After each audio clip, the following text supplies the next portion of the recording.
the invisible castle in the clouds in the quiet village of Yamashi, hidden between cherry blossom-covered mountains and eternal mist, lived for children who were always searching for mystery.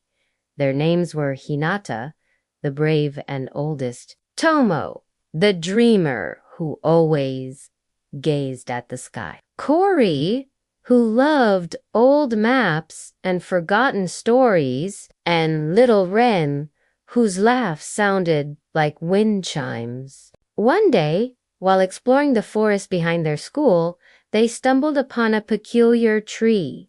So tall, its silver leaves disappeared into the clouds, its bark shimmered faintly, and carved into it was an ancient inscription. Kori, flipping through her old book of lost symbols, read it aloud. When time grows tired of moving forward, and the sky bows to the earth, a path shall appear beneath the feet of those who still dream. No sooner had she finished than the ground trembled softly from the tree's trunk.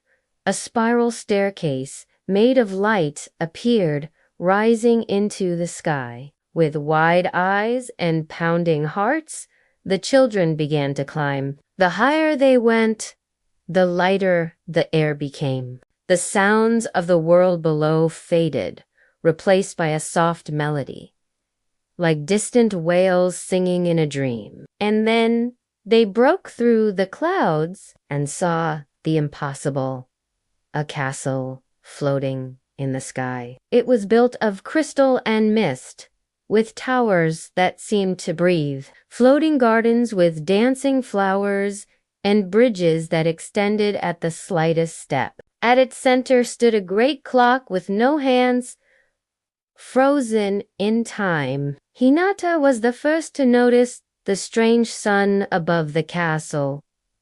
It's setting backwards, she whispered. Inside, time bent and twisted. Fruit in the orchard unripened back into buds. Flowers wilted before they bloomed. Books wrote themselves, starting from the last page, and in a pool of water, Tomo saw his reflection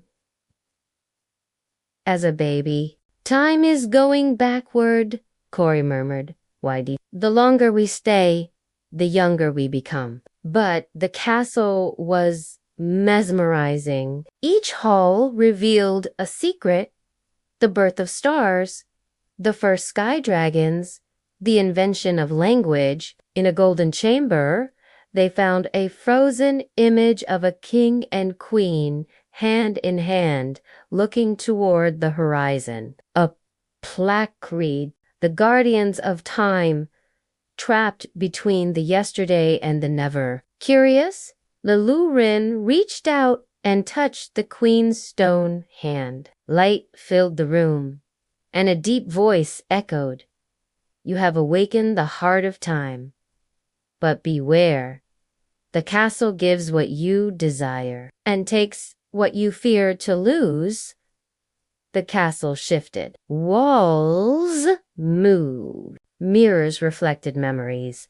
Hinata saw her grandmother saying goodbye. Tomo relived the day he fell from the swing and didn't cry. Kori saw herself reading her first map. The castle wasn't just magical.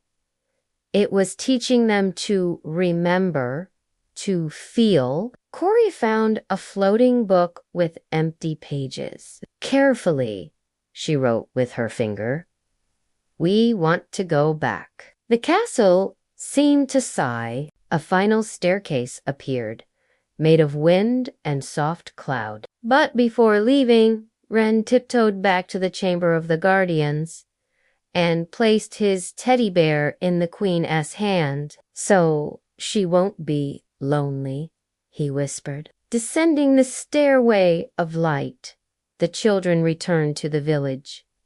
Not a second had passed, but something inside them had changed.